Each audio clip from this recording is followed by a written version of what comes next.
ৰেলগাড়ী কোনে আৱিষ্কাৰ কৰিলে এই বিষয়ে সঠিককৈ কোৱা টান যদিও ৰিচাৰ্ড ট্ৰেভিথিকক ৰেলগাড়ীৰ প্ৰৱৰ্তক বুলি কোৱা হয়। জৰ্জ ষ্টেফেনছনে ৰেল ইঞ্জিনৰ উন্নতি বিকাশৰ বাবে উঠি পৰি লাগিছিল আৰু 1837 চনত নৰ্থ ষ্টাৰ নামেৰে এটা ইঞ্জিন সাজি উলিয়াইছিল। এই ইঞ্জিনটোকে আধুনিক ৰেল ইঞ্জিনৰ নমুনা বুলি ক'ব পৰা যায়। আজিৰ পৰা প্ৰায় 2000 বছৰ আগতে ইজিপ্ত, গ্ৰীচ, বেবিলন আদিৰ দৰে দেশত যাতায়াত আৰু পৰিবহণৰ বাবে জন্তুৰে টনা গাড়ী, ঘোঁৰাগাড়ী, গৰুগাড়ী ব্যৱহাৰ কৰা হৈছিল।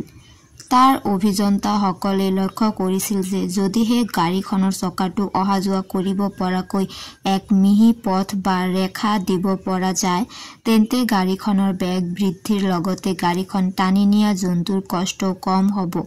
সেয়েহে তেওঁলোকে চকা অহা যোৱা কৰাকৈ কিছুমান ট্ৰেক নিৰ্মাণ কৰে যাক আমি প্ৰথম ৰেলৱে ট্ৰেক বুলিও ক'ব পাৰোঁ।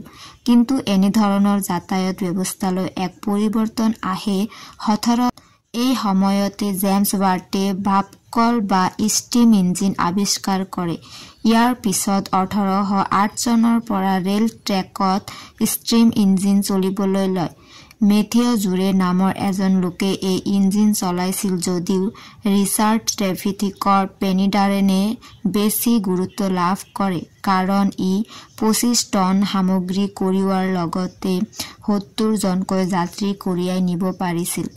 ইয়াৰ পিছতে জৰ্জ ষ্টেফেনছনে ইয়াৰ উন্নতি সাধন কৰাৰ লগতে 1825 চনৰ 27 ছেপ্টেম্বৰৰ দিনা ইংলেণ্ডৰ ষ্টকটন আৰু ডাৰ্লিংটন চহৰৰ মাজেৰে ভাপচালিত ইঞ্জিনে টনা পৃথিৱীৰ প্ৰথম যাত্ৰীবাহী আৰু মাল ৰেল চলাবলৈ সক্ষম হয়। 1837 চনত তেওঁৰ সৰ্বশ্ৰেষ্ঠ ইঞ্জিন নৰ্থ ষ্টাৰ সাজি উলিয়ায়। ইয়াৰ পিছৰ পৰা বিভিন্ন ন সা-সুবিধাৰে ৰেল ইঞ্জিন নিৰ্মাণ কৰা হৈছে যদিও এই সকলোবোৰৰ গঠনশৈলী ষ্টেফেনছনৰ নৰ্থ ষ্টাৰৰ পৰা পৃথক নহয়।